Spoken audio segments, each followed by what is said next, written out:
Welcome. It's your friends, April, Jenna, Claire, and Nate. this is the Only KADs Podcast. We're glad you're here. Let's get to it. Who had the most? I feel like Nate had the most eventful week. Do you want to talk about it? Yeah, I mean, I guess I can talk about it. 'Cause, I mean, it's more of a heavier topic. So, but yeah, so there's an issue I had at work with one of the workers, and uh they were making fun of a little Japanese kid, and it turned into an issue. And it was one of those where I was kind of waiting to see how my company dealt with it. Um, in my perspective, they handled it correctly. The person no longer works for us, and so it's one of those where it's always it's always tedious because you don't want it to be. You try not to like let things be personal, and you don't want it to be like choosing them over me or anything like that. And so it's a very fine line, especially when you're working in a business type of setting, and you got to manage a lot of people's expectations and realities and stuff like that. And so it's tough. It's one of those things where I wish it didn't happen. I thought it was mostly a safe space, which it is. But every once in a while, people either have a bad day or shit gets under their skin, or they're just, truth comes out or whatever. So, yeah, it was an interesting week. I did have faith that, the company was going to do the right thing. And so, like I said, they ended up handling it what I think is appropriately. So, but outside of that, the rest of my week, I was able to record a couple new episodes that I'm pretty excited about. Hopefully, you know, um, there'll be some really good content as far as my podcast, and I don't want to give away one of my guests, but they're an author and an illustrator, and anytime you talk about books that should be read in the CAD community, their book comes up. And so, pretty excited about it. And yeah, so I'm looking forward to their episode dropping. I think I'm going to make a special exception for their episode and put it on and let them jump the line a little bit and put them on my 1 year anniversary episode. So around May, you Whoa, can look for that. Yeah, I'm gonna let them jump the nice. line. this is Um, exciting. yeah, so I'm pretty excited about it. So that's my update. In a whole I'm year. sorry. Yeah, that's exciting. Congratulations.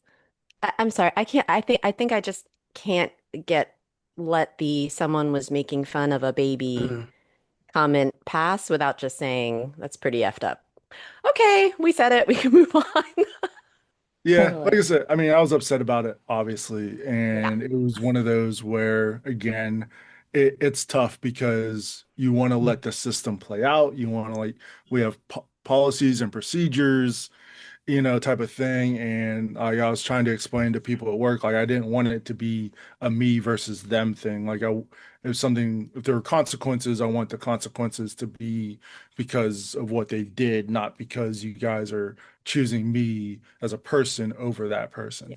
And so it's always tough whenever you're dealing with ignorance and hateful comments and stuff like that to kind of put your own emotions aside and let the system play out. So, It but sounds more like an ethical issue it is well, and than me that's versus kind of them. where, yeah, that's kind of where I was on it. Like, just what are the ethics of this? And if it doesn't go the way that I thought it was gonna go, then ethically, what should I do? Should I still be at the company? And what are Yeah. my options thereafter? So, yeah. I'm glad that they had your back. I'm Mm. glad you spoke up. Hmm. I'm Well, glad, yeah. I'm glad for all the way it happened and went down. But yeah, I'm not glad that that happened. Like Jenna said, that's really effed up. But man, I mean, to be able to voice yourself and to speak up on for the behalf of people who can't, I think that's really powerful. Right. Yeah. Yeah, and like I was telling somebody, like at at very best, you're a bully, Mm, because you're bullying a little kid, and at worst, whatever, you're a racist. But like at the very best, you're a bully, right. and that's just not acceptable. So, Not acceptable anywhere, but you work with kids. hmm Like your company works with children. yeah, Oh yeah, boy. bullying kids is just frowned Yeah. upon in Yeah, general. that's yeah, yeah, definitely frowned upon. Frowned upon. Yeah. Well, Nate, it sounds like you did an awesome job sticking up for folks. Good job, Cad Dad. Trying to do my best. It's tough out here sometimes. But April, what's new in your world? Let's see. Well, we did try dating for a little bit, but I think we're going to take a step back. So nothing new going on there. It's not, I don't think it's in the cards for me, not here in Cleveland, and that's okay. But if you have your own home and your own car and a good job and can afford me, shoot your shot. Yes, love it. She's The expensive. bar, the bar is in hell, as The April said bar one is in time. hell. It is. It is absolutely in hell. It's on fire, and I don't even think anybody can piss on it to put it out. Like it is so bad. And So, like you say, can afford me. Let's unpack. Like, what is like the monthly rate? Like that seems to me like there's a financial tie to this. So, like, what are we talking about when you say can afford me? I jokingly say that, but I say that mostly to deter anyone who is just looking for a handout. So if you can afford yourself on your own, that's a great place to start. Yeah, April's not looking for diamonds. She just maybe wants to be taken out to dinner. That would be great. I'll be happy to start there. I would absolutely be happy to start there. So just to clarify, you don't want someone who is still living in the basement of their parents' house at Nah, 40 years old. nah. You remember that song that TLC wrote back in the early Scrub? 2000s? Scrubs? Yeah, Scrub? that's what we Oh, don't that's one of want. my favorite It's songs. it's still relevant, ladies. All these It's still years later, relevant. decades All those later, still relevant. all those Well, 90s songs are still And relevant. and here's the All of thing them. is that like the current generation is staying at home longer. That is true. We And can't blame them that's for that. Yeah. yeah. So like but to be 40, a little over 40, even close to 40 and still living at home is that's concerning. Nate, That's concerning. I date older. We're talking 50s, some of them.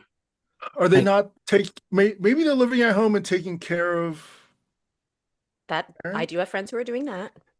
no, no, they had their own places for sure, but one tried to move in and then another turned around and asked me for money a couple days later. So I don't know, I did not mean to raise my hand. Someone asked me for money. Zoom is doing some things today. So yeah, I've just decided to not even. The last actual relationship I had, if we want to be honest, did come with like a man who had his shit together. He was able to fly me out to see him once a month and he paid for everything. And if I just wanted it or if he felt like it, he would throw me a couple $100 a month because like so yeah, I think that which I don't think is like it's not that complicated. It's not that Not hard. too much. You It's not deserve You have that it. much. described two ends of a spectrum. April's just saying she would prefer the spectrum end where she gets thrown money, not the end where she gets asked for money. Yeah, I think that's Okay. Fair. I think that's fair, I April. think that's fair. And you know what? I'm worth it. Well, also, in all seriousness, that is true. Oh, thank you. I agree. I agree. I think coming from, okay, a single mom, raised my daughter, really just like, and some people are like in a co-parenting relationship, raising their kids, and I really got no support.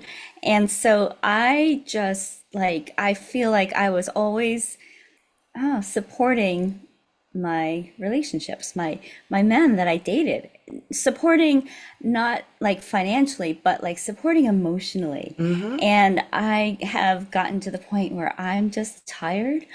I just want someone to take care of me. And Yeah. whatever that means, just take care of me. Like I don't have to worry about things. You know what? Like I don't mind cooking for someone, but I don't want to do everything. I don't, if we go on a trip or a weekend trip, like I don't want to have to plan everything.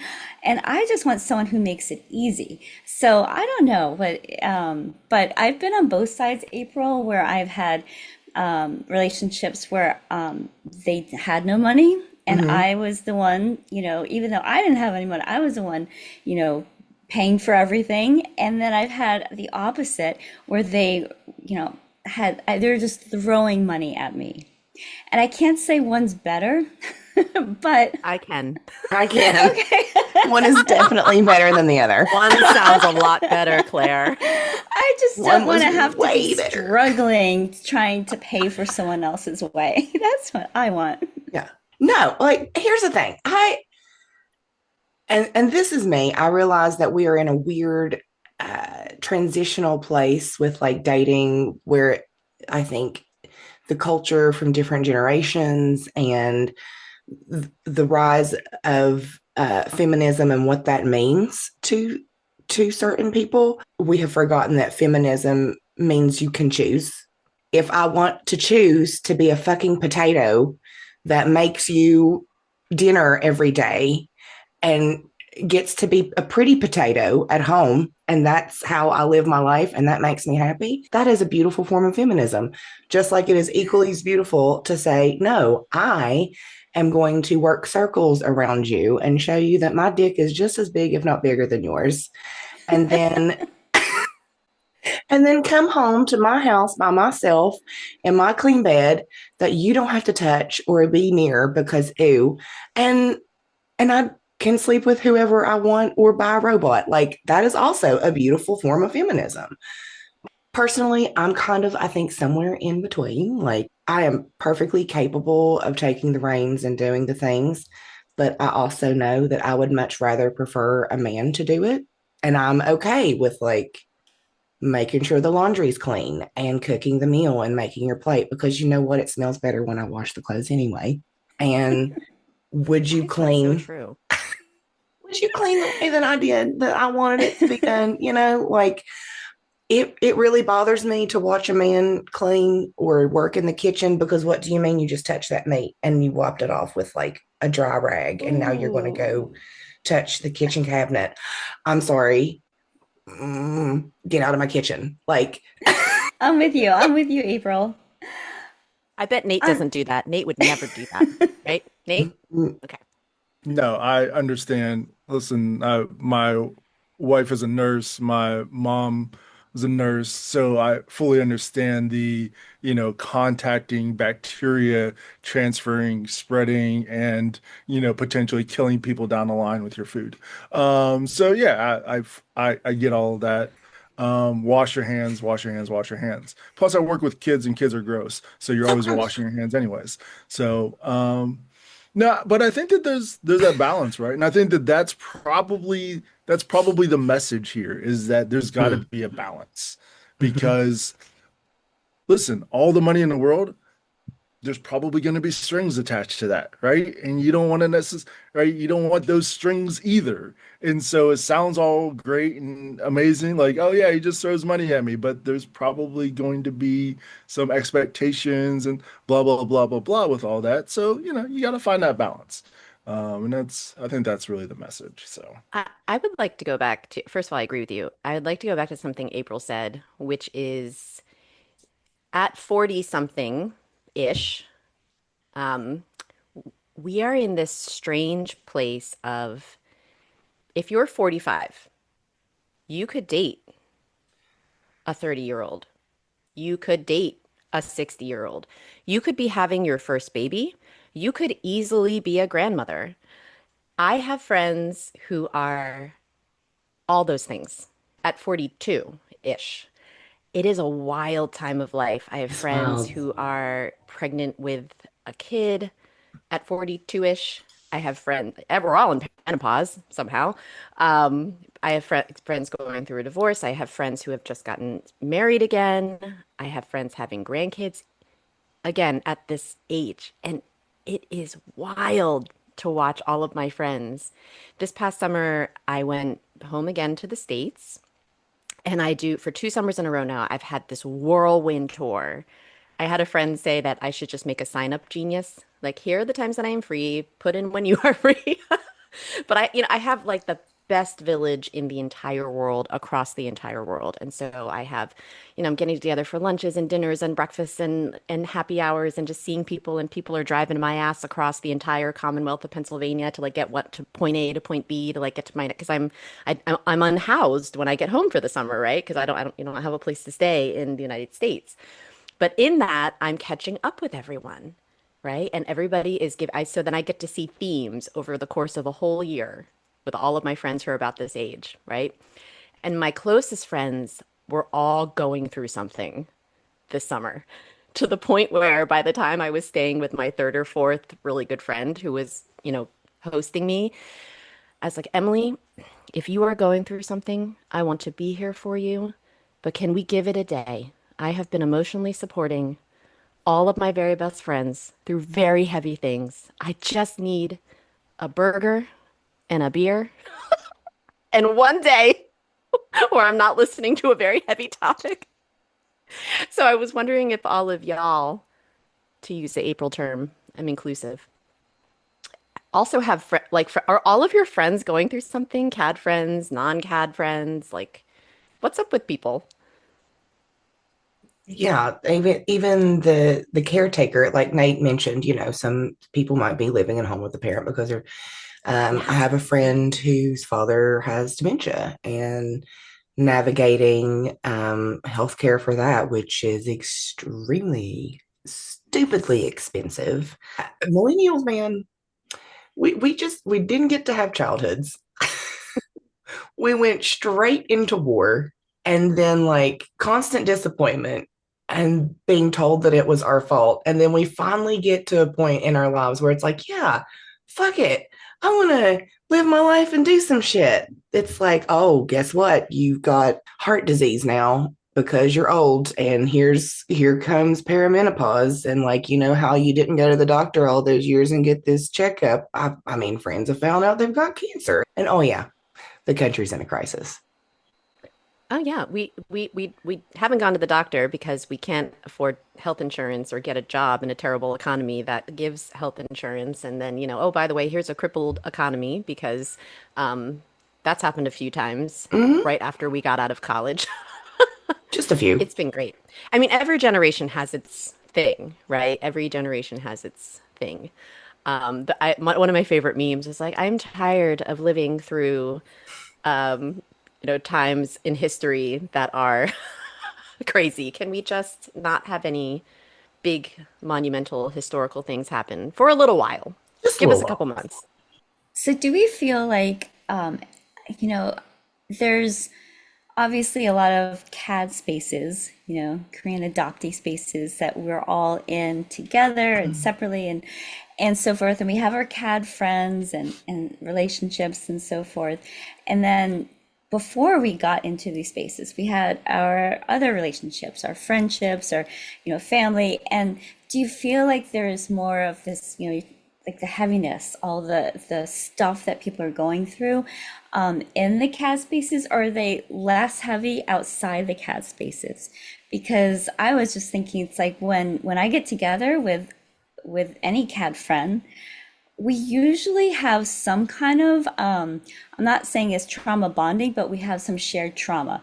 It's something that pulls us together, that we all have this common thing that we tend to go back to and talk about. And I know for me it's refreshing because I already feel very connected to people because we have that. But then sometimes it can get more into trauma bonding, where it's like a toxic relationship, where you might not be healed and they might not be healed, and then you trigger each other, and then you go and there's like this push pull, and one person's trying to just get love and make sure that they don't get abandoned, and then someone ghosts, and there's all this drama.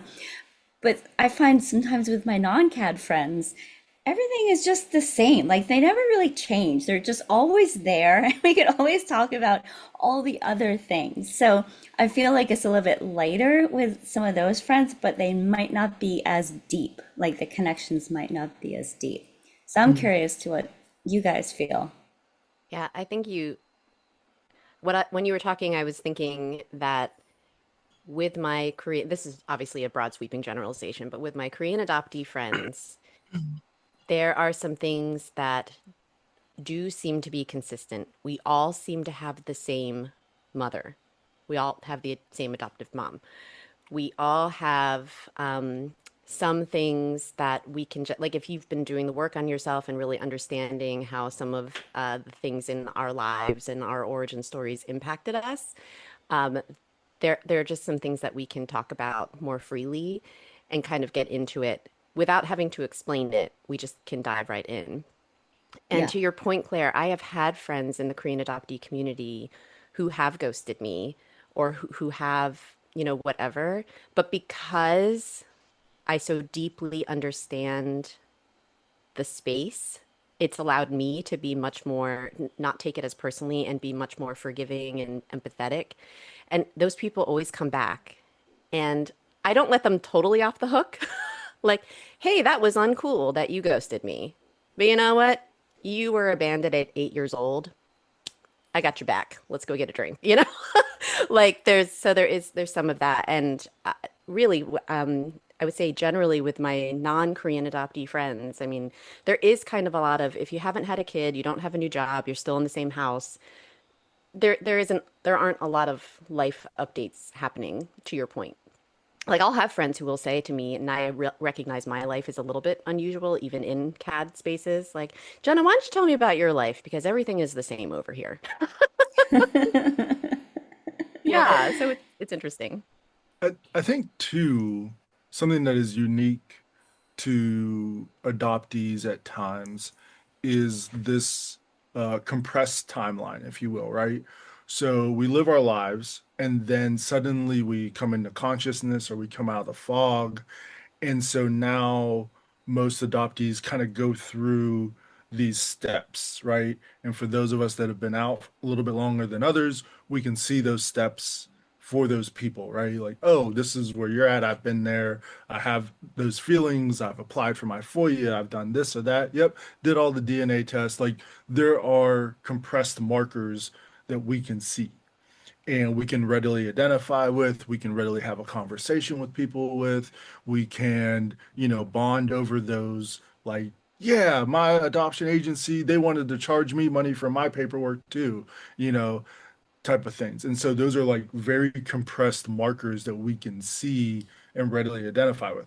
Where people that aren't in this space, their markers are much longer and they're not like as maybe intense or as rapid or frequent.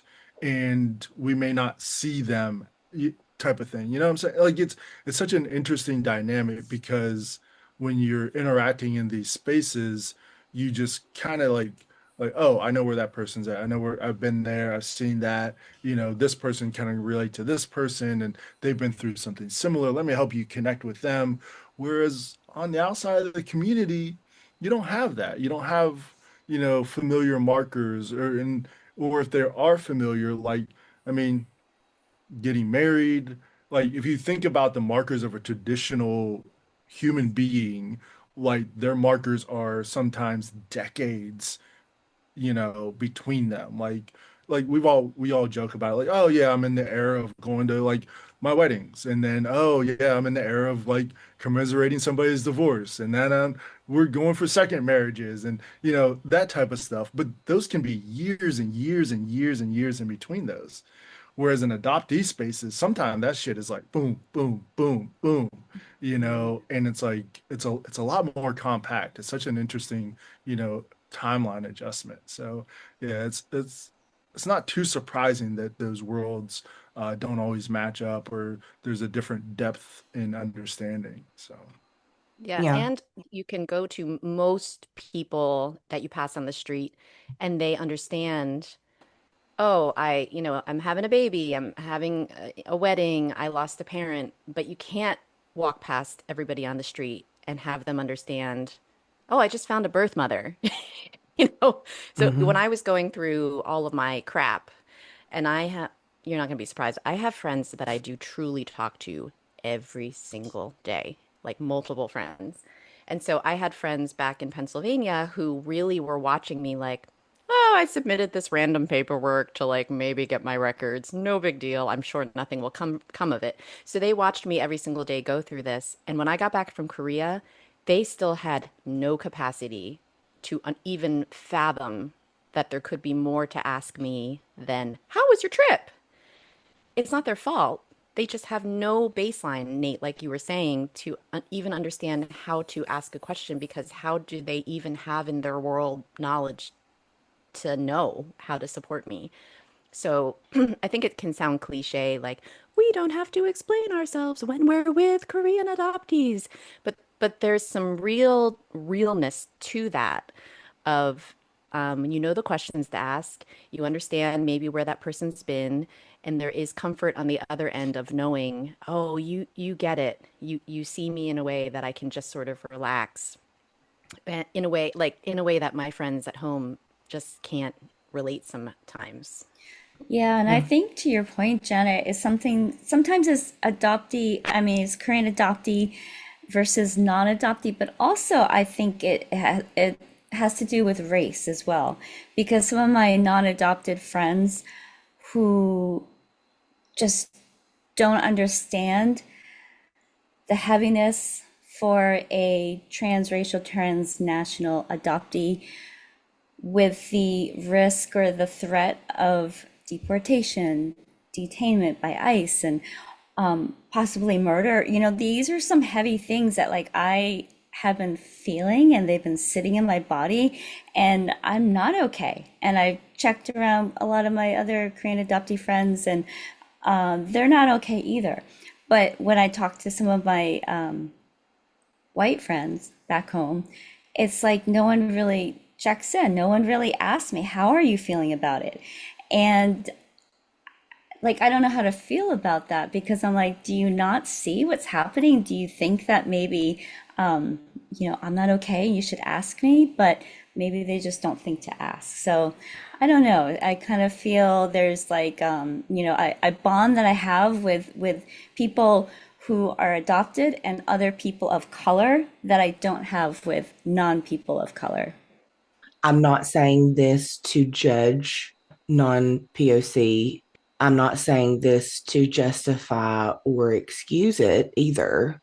But I do think that there is a real issue behind it's different when it's me. Within the past 3 months, I had a conversation with a woman at work where she told me she truly believed that immigration today was processed the same way it was when her grandparents came over through Ellis Island. I was just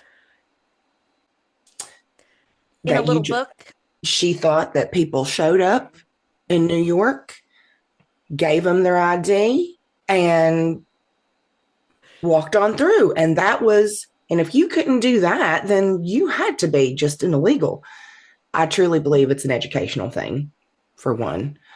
There are people awakening to the truth of systemic racism in this country on a level that most of us have known our entire lives. But because they've lived in these bubbles and because it did not touch them, it was very easy for them to say, it's not like that. I'm not like that. I asked the question recently, what was the change? When did you realize? Because some of us always knew. She told me, when I saw how scared you were, that's when I realized that it might be real. So it's more than a conversation of trying to convince these people of the severity of it. I think it is like humanizing it for sure. But there's still a factor of it's different when it's me.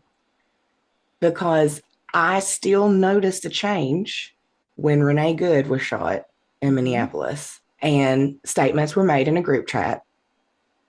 And I just said, I've been yelling about this shit for months and years. Where y'all been? And here's the thing. I've heard other content creators say you can't meet people who are turning over now with like, where you been? Fuck that shit. No, baby. I love you. I am glad you're here, but where the fuck you been? Where the fuck you been? Yeah. I'm glad you're here. Let's get caught up on this shit. We'll talk about it later because we're going to talk about it later. But where the fuck you been, bitch? Where the fuck you been? Why does it sound so much better when you say it? For me, it is just being honest and just saying the uncomfortable thing. They're still very woke for white people who grew up in a southern West Virginia town. They are still very woke people. How I managed to find In that? West Virginia, I'm sorry, West Yes. Virginia. I've been to West Virginia, and I don't know what pocket of West Virginia you were living in, April, but there were, okay, well, like last month, there was a white couple that adopted, I think, 4 or 5 Black children, and they were holding them as slaves in like the shed. I'm like, what the fuck? Like, this is still happening. Oh, absolutely. And like West Virginia, I've been there, and there's no allies that I could find in West Virginia. But I don't We all know, moved out. maybe. Okay, We that all makes moved out. sense. Yeah. There weren't a lot of people of color in my hometown, really, if you think about it. I remember friends who I went to school with up until like middle school, high school, and then they just disappeared. Why? Because they left. Mm. It didn't dawn on me until later. It's like, where'd they go? They just moved. I want to introduce a side tangent of this conversation that I experienced, just in case anyone out there is also has experienced it. So I grew up in very rural Pennsylvania, not quite West Virginia, but rural Pennsylvania. There was one traffic light in my 100 square mile school district and, 10 people of color. And there were a lot of deer and woods and cornfields.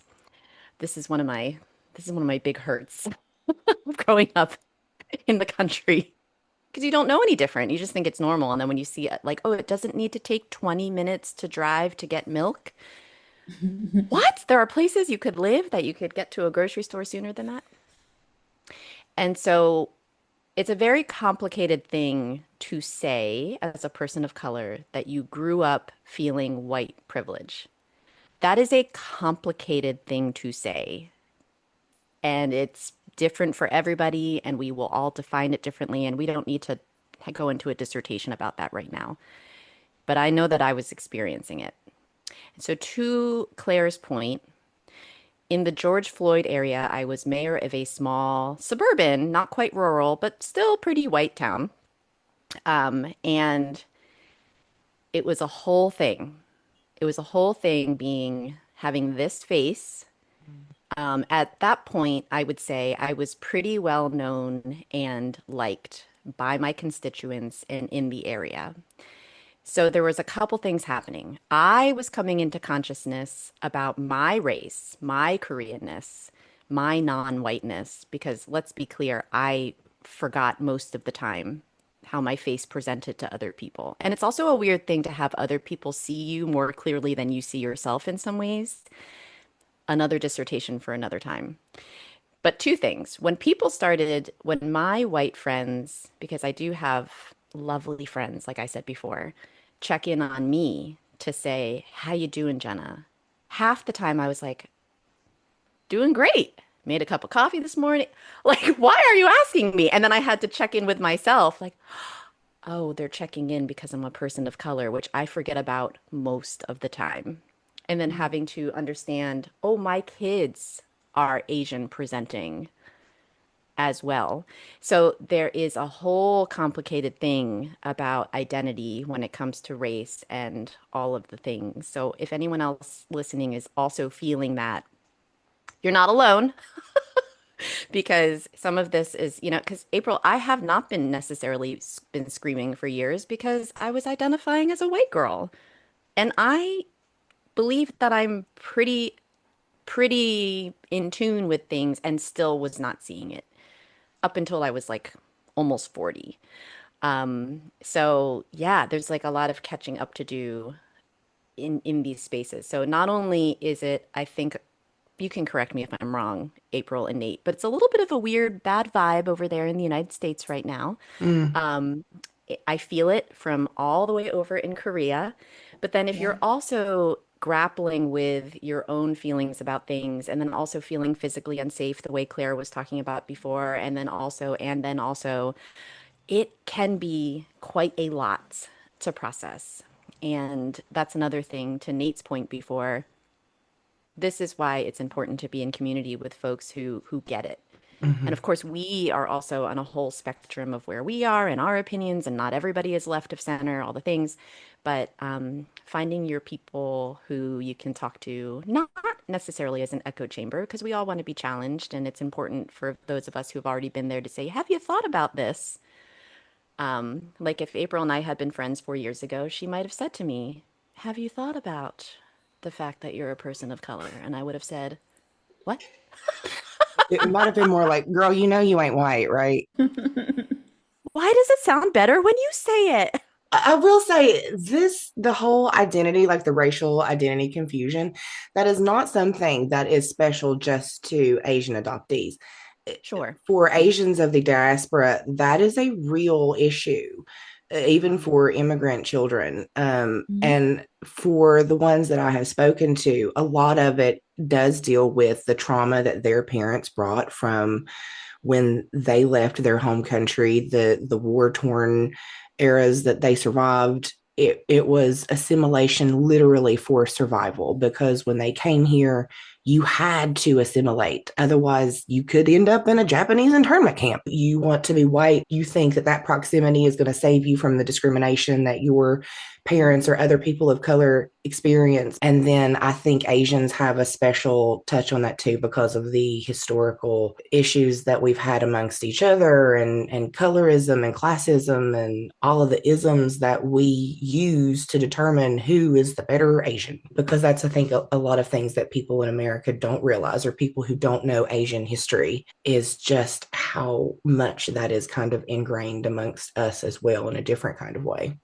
Yeah, it happens in Asia too. Yeah, Make no unfortunately, it mistake. does. It does, In yeah. Asia, different countries think that they are better. I mean, it just is a thing. Well, one thing that I was thinking about, oh, okay, to April's point, like when the immigrants would come over and, surviving, it was hard, right? Mm, But their part of their identity was an immigrant.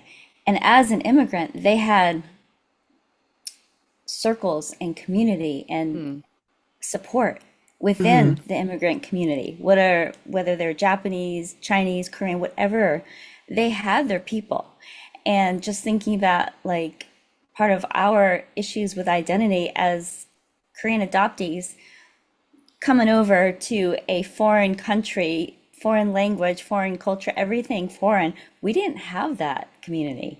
So we were alone. So we had to like survive, right? And then thinking about like, I don't know if you all watch the Super Bowl, but watching the halftime show with Bad Bunny and the amount of insane pride that these people had for their country, Puerto mhm. Rico, all of the Americas, and just showing out with so much pride. And I was like crying and I was like watching it. I was like, I wish I had some of this pride for my American culture and country. Honestly, full transparency, I don't feel very prideful to be an American, a US citizen. I'm starting to get some of that pride for being Korean and for my Korean culture, but I don't really feel prideful or proud of being an American citizen, especially given all the fucked up racism, colonization, all of the isms, like you said, April. So I don't know. I'm struggling with that. I'm like, and I see so many people just so prideful, and I'm like, I want that. I want to feel really proud of where I came from. Mm. And yeah, sometimes I look at some of my friends who like are white American, and they have a lot of pride, and I'm like, I would just wish I had some of that pride. Claire, thank you for sharing that because it made me think, and not to put him on the spot, but Nate wrote something on his social media. I don't know if you can paraphrase or would want to share, Nate, but I thought it was really poignant about what he said about the Super Bowl halftime show. I had a couple posts. Remind me which one. Nate's like, he's like, I always have hot takes. Which one are you Yeah, talking about, I'm Jenna? coming out firing with both barrels most of the Was it time. about Bad Bunny and his shorts? Well, he, That's what I want to talk about. No. That's the After Dark podcast. Like that's that's behind a paywall, Claire. yeah. Oh. No, Nate said something about, a lot of you are upset that the Super Bowl halftime show is being, quote, politicized. Oh, But yeah. Well, and I think too, like it's it's not the musician's fault, right? It's not Kendrick Lamar, it's not Bad Bunny. Like they themselves are not, political. What makes it political is whenever people see somebody that looks different than them and does not want them to have that platform, right? Or speaks a different language and does not want them to have that platform. So that's when it becomes political. Like if you really watch Bad Bunny's Super Bowl halftime show, he was representing an entire culture, an entire, group of people. I mean, he clearly said, like, we are all American, we are all, one love type of message, but people want to politicize it because they don't want to see somebody that looks different than them on the TV and they don't want that platform and things like that. And I had a very well-meaning individual, and I know this person. I went to college with them, and I think they're very well-meaning, but they're like, well, I just, I wish it wasn't so political. I just wish we could go back to being entertained, right? And I was like, well, that's a privilege that you have, my man, because you're a straight white male and your people have been on this platform for decades. We're at Super Bowl like 60. So for 50 years, your people have been represented and you've been entertained by your people. And guess what? By 20, I think it's like 2044, white people are going to be the minority in America. Just the way the birth rates are happening and things like that. And like, y'all are going to be the minority. And so understand that, like, just because you weren't quote unquote entertained doesn't mean that, 50 million people, 100 million, I think he's the most watched halftime show, like, so 100 and, 33 million people doesn't mean that they weren't entertained, you know? yeah, And so so interesting. it's wild to see, again, people taking something that is not inherently political, but then making it so. It's crazy. It's crazy. Um, Making it so and then pointing the finger and saying, you're making it political. Like, oh, we were right, just performing a song. right. Mhm. Yeah. Yeah. We just want to see somebody that looks like us up there every once in Mhm. a while. Like last year, Kendrick represented the entire, like, not the entire, but the majority of the black race in America and just the struggles that they've been through and just, the chaos and the brutality and all that. And he did it in a 15-minute halftime show. It was fucking amazing. Mm. And now Bad Bunny, like he gets up there and he represents an, entire Latino community that hasn't been heard from. You know what I'm saying? And like that's amazing. And so yeah, I just think that like there are people out there that make it political because they don't want to see somebody else that doesn't look like them up there. And that's the sad part.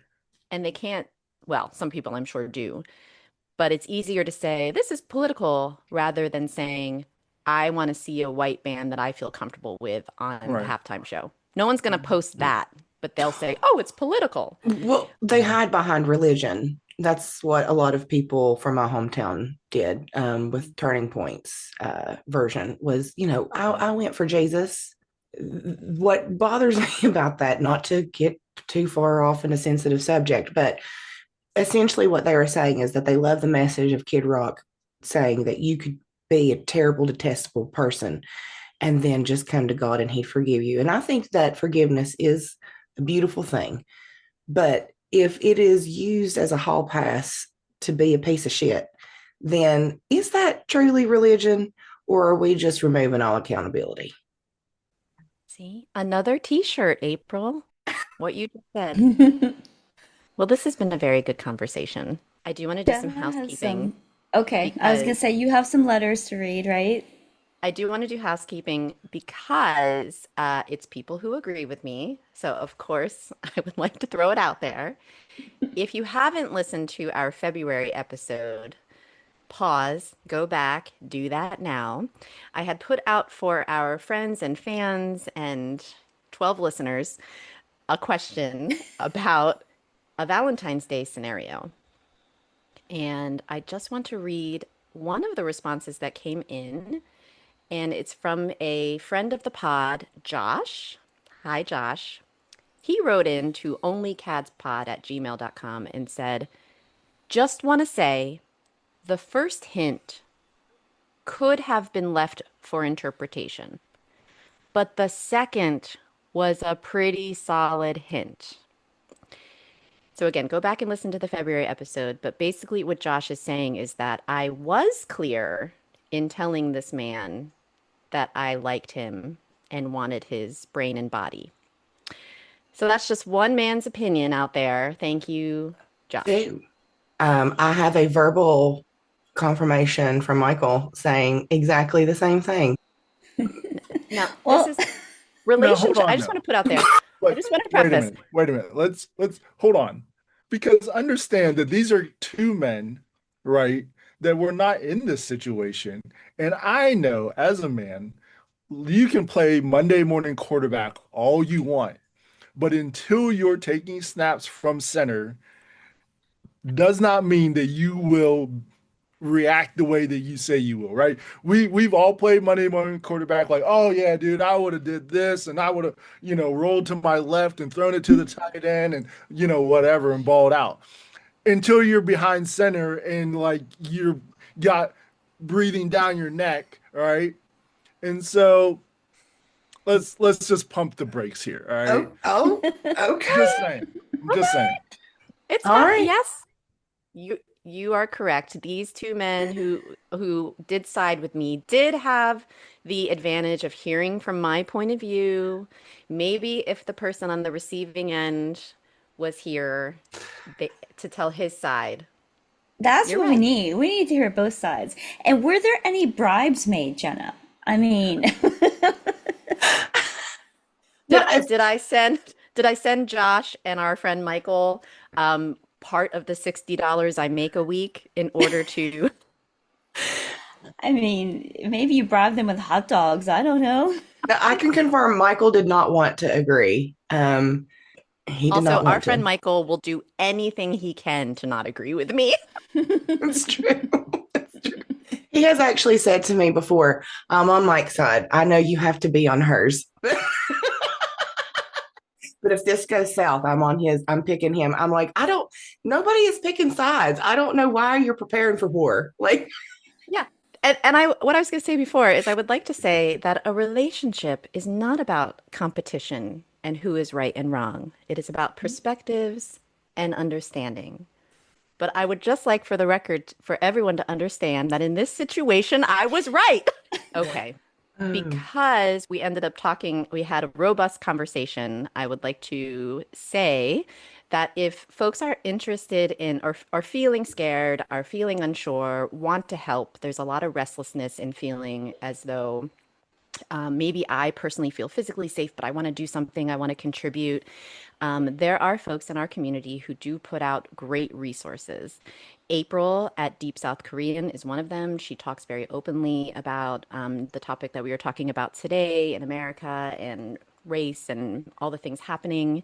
So follow her. Claire and Lori on their podcast, the Empowered Adoptee podcast, have a conversation about this as well. If you want to continue the conversation and hear what Lori and Claire have to say. And, they always do it in such a holding you emotionally kind of way. I always feel so good just hearing the two of them speak about it. I dropped the F-bomb numerous times. Just a little warning. Well, it's okay, but you still feel held. There's Okay. also folks, if you're on Instagram, our friend of the Korean adoptee community, she's author, illustrator, educator, Teach and Transform, Liz Kleinrock. She puts out some resources and some things that you can do. And Therapy Redeemed, who's a therapist in the Korean adoptee community, he also puts out consistently resources and things that you can do, not only for yourself, but also, advocacy groups and folks that you can support. And so those are two people that you can follow that are not bots and who are, doing good work and research and coming from a place of care and education to help the Korean adoptee community and anyone who wants to just be involved in the conversation and put their money where their mouth is and help out.